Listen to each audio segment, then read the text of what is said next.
D'abord, c'est un long processus. On est arrivé en octobre 2021 et nous avons travaillé pour aboutir aujourd'hui à la création de cette agence qui est attendue par beaucoup de Réunionnais et de Réunionnaises. On va être sur de l'action très concrète. Aujourd'hui, on a beaucoup d'endémisme. On dit souvent il y a beaucoup de choses endémiques à La Réunion. Ça veut dire quoi? Ça veut dire que ça existe que à La Réunion. C'est un patrimoine mondial qui existe à La Réunion. Il y a des pieds de bois qui sont que sur notre terre. Il y a des oiseaux qui sont que sur notre terre.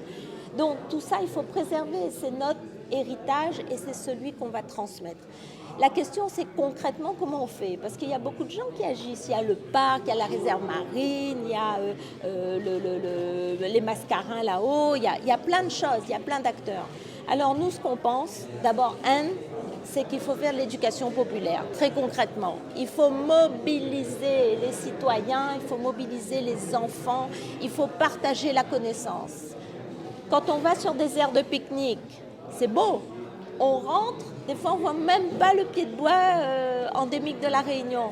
C'est dommage, parce que si on voyait, peut-être que, et si on comprenait un peu le sens de tout ça, eh ben peut-être qu'on protégerait mieux.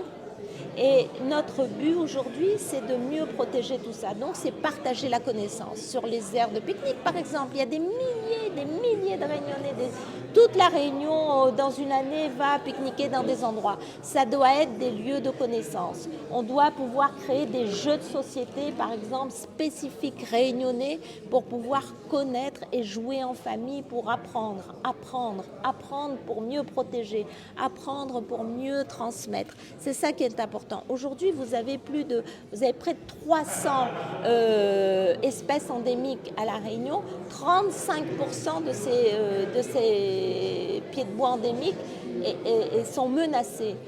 Si on les connaissait, peut-être qu'on les protégerait mieux. Mais comment les protéger? On ne sait pas. On va apprendre tout ça. Voilà très concrètement des actions que nous allons faire ensemble, partout, sur la terre comme dans la mer. Parce que tout est lié. Si les coraux disparaissent, c'est la terre réunionnaise qui disparaît parce que l'érosion va être plus importante.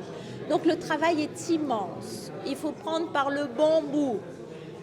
Les Réunionnais et les Réunionnaises ont un amour pour leur île. Il faut juste transformer cet amour en action.